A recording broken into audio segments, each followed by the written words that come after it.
Otro de los precursores del cálculo infinitesimal, que sin lugar a duda es uno de los pilares fundamentales en la base de lo que va a ser la consolidación, es Isaac Barrow, quien nació en Inglaterra en el año 1630 y falleció en el año 1677. Sus trabajos en el cálculo infinitesimal fueron las bases para investigaciones posteriores, en especial por Isaac Newton. En concreto, el trabajo más importante para las matemáticas fue la unión del cálculo diferencial con el cálculo integral. De hecho, una de las leyes que rigen el cálculo se llaman Ley de Barrow, nombrada de esta manera en honor a él. Sus obras más destacadas fueron dos.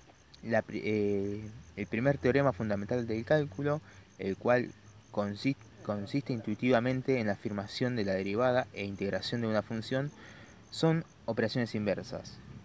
Es llamado teorema fundamental ya que hasta entonces el cálculo aproximado de área y el cálculo de integrales, en el que se venía trabajando desde la época de Arquímedes, eran considerados por separados. Y su segunda obra más destacada es la regla de Barrow, o también conocido como segundo teorema fundamental del cálculo. Resultó como consecuencia del primer teorema, el cual trata de lo siguiente. Dada una función f de f minúscula de x integrable en el intervalo cerrado y continuo AB y sea la función f mayúscula de x cualquier función primitiva de la función f minúscula, es decir, que la función f mayúscula derivada es igual a la función f de x. Entonces la función f minúscula de x integrable en el intervalo cerrado y continuo de a a b es igual a la primitiva en el punto B menos la función primitiva en el punto A. Encontrándonos ya en la etapa de la consolidación del cálculo infinitesimal, que es pasando el año 1660, tenemos a dos grandes matemáticos, a Isaac Newton por un lado y a Gottfried Leibniz por el otro. Pero vamos a comenzar por Isaac Newton. Isaac Newton fue un físico, teólogo, matemático, alquimista. Nació en Inglaterra en el año 1643 y falleció en el año 1727. Fue alumno de Isaac Barrow y ya desde su formación estaba al tanto de la matemática infinitesimal.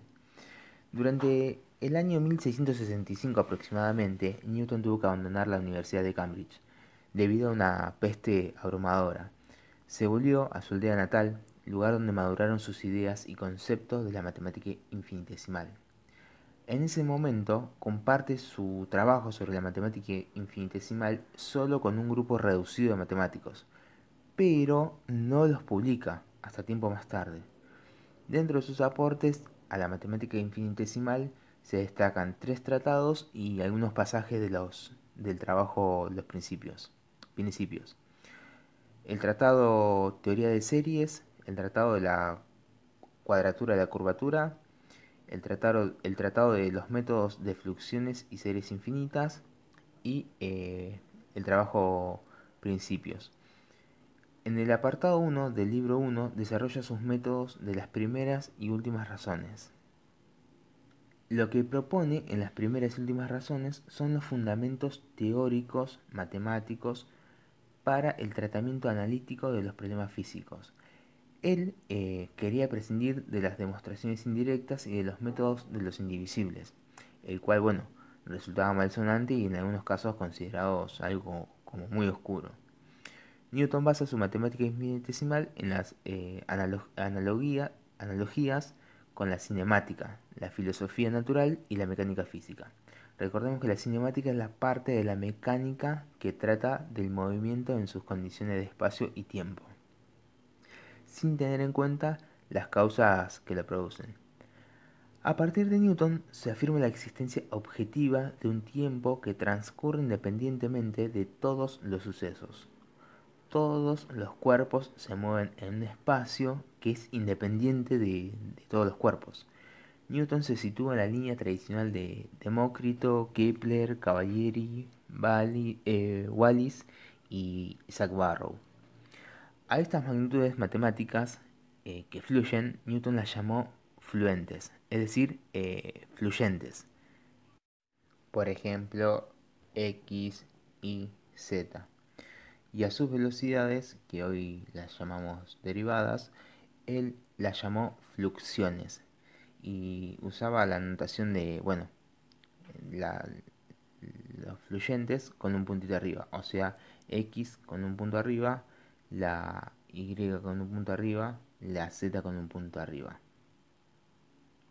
El problema de la integración, lo que sería la cuadratura, aparece como el recíproco de la diferenciación, lo que serían las construcciones de fluxiones. En su obra, Cuadratura de la curvatura, da una tabla con resultados de integración obtenidos mediante la interpretación inversa de la construcción de fluxiones.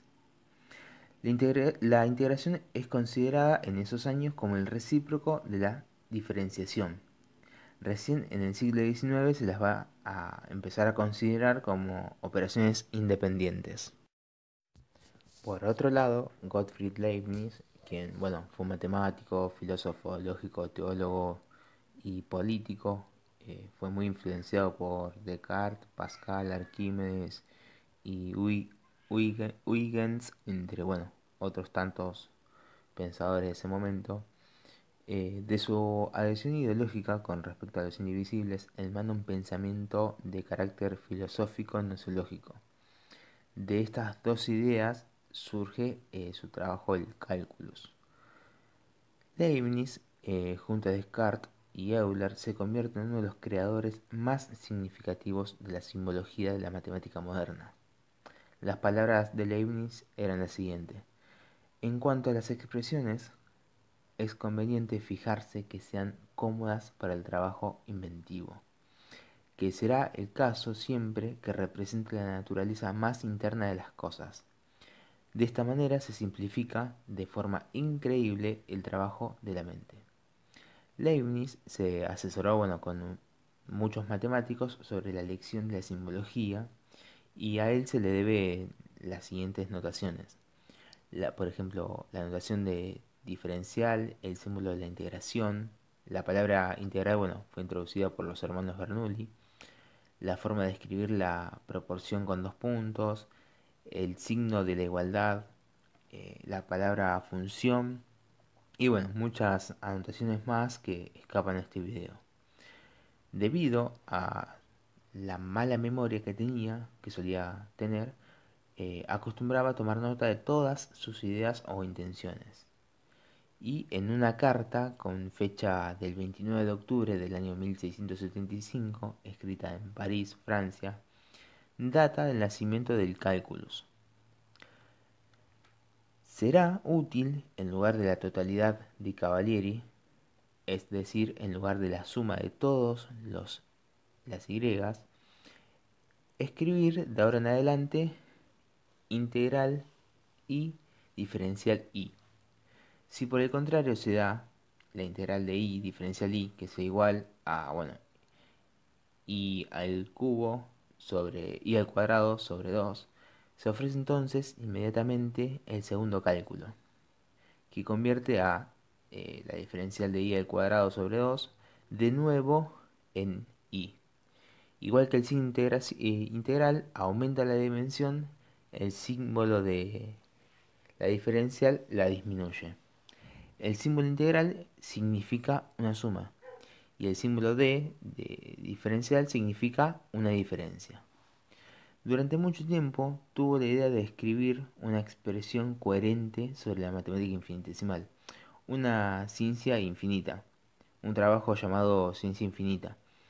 Pero todos los sucesos consecuentes en su vida no hizo que no llegue a lograrlo. En su trabajo, el nuevo método, en el año 1684, aparece por primera vez la palabra ecuación diferencial y aplicaciones geométricas.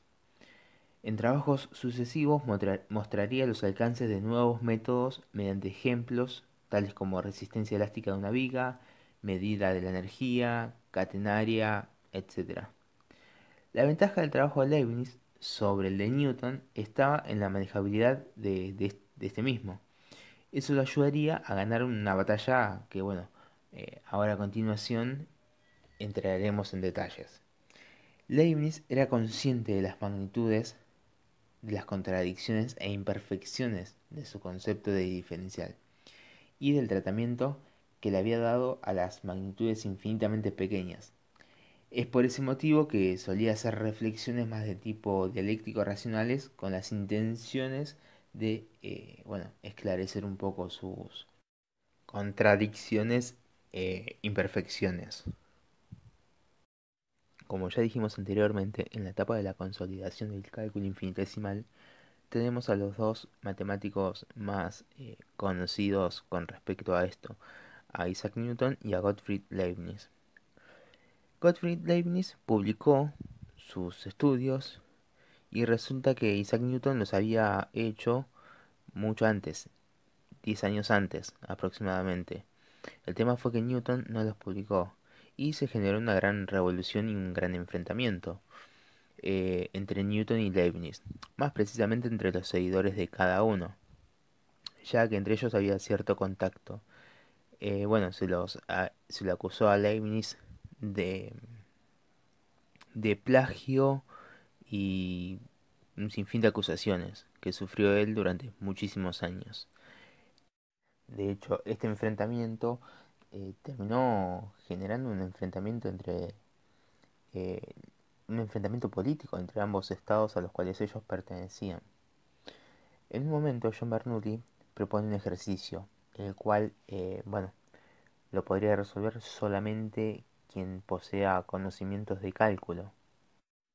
El ejercicio consistía en qué curva se debe seleccionar para que un cuerpo que se encuentre en el punto A se desplace en menor tiempo hasta el punto B. Este problema John Bernoulli se lo otorga a 4 miembros de la Royal Society, entre ellos a Newton y Leibniz. Tenían un tiempo límite de 6 meses.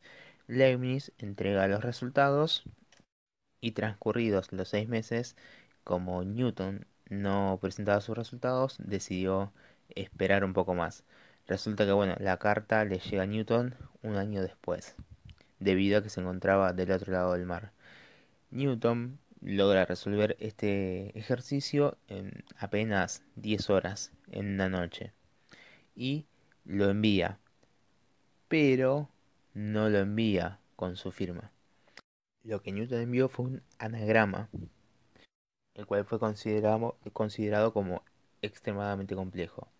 Bernoulli, cuando ve el anagrama, dice una famosa frase: Reconozco al tigre por sus garras, y reconozco estas garras", dando a entender que, sabía que era Newton quien había enviado esa carta en formato anónima. El enfrentamiento continúa, obviamente, por ver quién se llevaba el reconocimiento mayor al creador del cálculo. Gottfried Leibniz solicita a la Royal Society que haga un juicio donde se defina esto. Y la Royal Society, luego de un periodo considerable de debates y debates, le da el premio mayor a Isaac Newton. El detalle que quizás influye está en que Isaac Newton era presidente de esa sociedad real. Había sido electo hacían 2 años aproximadamente. Esto, es la medalla de oro para Newton y la de plata para Leibniz. Lamentablemente, en la comunidad, la medalla de oro lo es todo y la medalla de plata no representa nada. Esto perjudicó de manera drástica a Leibniz, dejándolo muy golpeado y muy triste. Para él fue muy fuerte y no pudo recuperarse de esto. En cambio, Newton, se llevó todos los laureles, fue muy reconocido, falleció siendo sepultado con todos los honores en un sitio muy exclusivo. En cambio, Leibniz falleció solo y se dice que, a su entierro fue solo su secretaria. Luego de transcurrido el fallecimiento de estas, de estos dos matemáticos sumamente importantes, es que se le da un reconocimiento a Leibniz y se decide por tomar la simbología de Leibniz, ya que era mucho más clara que la de Newton. Y bueno, se estableció de que Leibniz no lo había plagiado, sino que Leibniz descubrió primero el cálculo integral y luego el cálculo diferencial, y Newton descubrió primero el cálculo diferencial y luego el integral. Otro de los duros golpes que recibió el cálculo fue por parte del obispo Berkeley, quien dirigió críticas severas hacia Newton, algunas de las cuales eran totalmente irrefutables.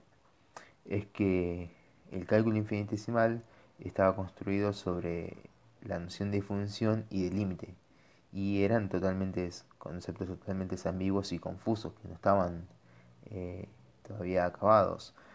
Quedaban, bueno, sentados sobre bases lógicas muy débiles, que no podían ser fundamentados, los conceptos estos de derivada e integrales. No sería cierto decir entonces que, bueno, Newton y Leibniz despreciaran el método axiomático deductivo y que por ese motivo no dieran un fundamento lógico al cálculo. Lo que sucedió es que, bueno, no podían encontrar ese fundamento lógico y en consecuencia se inclinaron por la intuición. Por ejemplo, en el caso de Arquímedes, su obra poseía una fundamentación lógica con respecto al contexto. Eh, en cambio, Newton y Leibniz fueron protagonistas del proceso inverso al de Arquímedes. Newton y Leibniz crearon un conjunto de técnicas matemáticas para cuya fundamentación lógica fue necesario crear, tiempo más tarde, casi 2 siglos, eh, un nuevo tipo de concepto y una nueva forma de entender a los entes matemáticos. Bueno, todo esto era muy criticado por el obispo Berkeley en su obra El Analista. Eh, Luego de las críticas de Berkeley, hicieron modificaciones en algunas palabras, pero bueno, seguía sin ser totalmente claro. Lo que Berkeley criticaba era ciertos asuntos que los consideraba como oscuros, como cantidades muy pequeñas, desvanecentes, cómo se puede demostrar eso, ya que bueno, eh, había matemáticos que trataban a la religión como algo que también carecía de poder ser comprobado, como que la consideraban como que tenía sus huecos. Entonces, bueno, Berkeley también, viendo todo esto, es como que tuvo el lugar para cobrarse una revancha. También, bueno, se dicen que algo que lo motivó mucho a Berkeley en sus críticas hacia los matemáticos y hacia el cálculo infinitesimal es el hecho de que un allegado a él no pudo recibir la extrema-unción por el hecho de que un matemático, más precisamente Halley, había interferido para que, bueno, el, el obispo más cercano al allegado de Berkeley no reciba la extrema-unción. Algo que, bueno, este obispo Berkeley lo tomó como una agresión por parte de este matemático Halley y de toda la comunidad.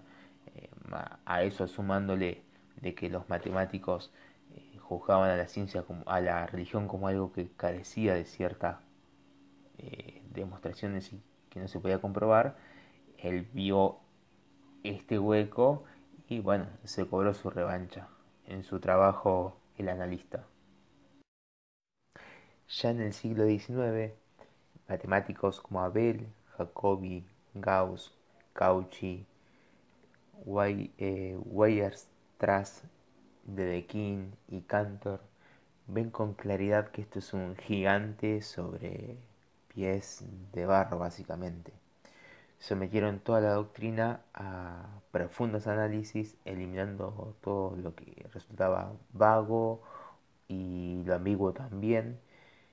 Y bueno, dieron todo el rigor posible. Digamos que, bueno, ellos condenaron la lógica de los que abrieron el camino, pero justificaron su fe y su intuición.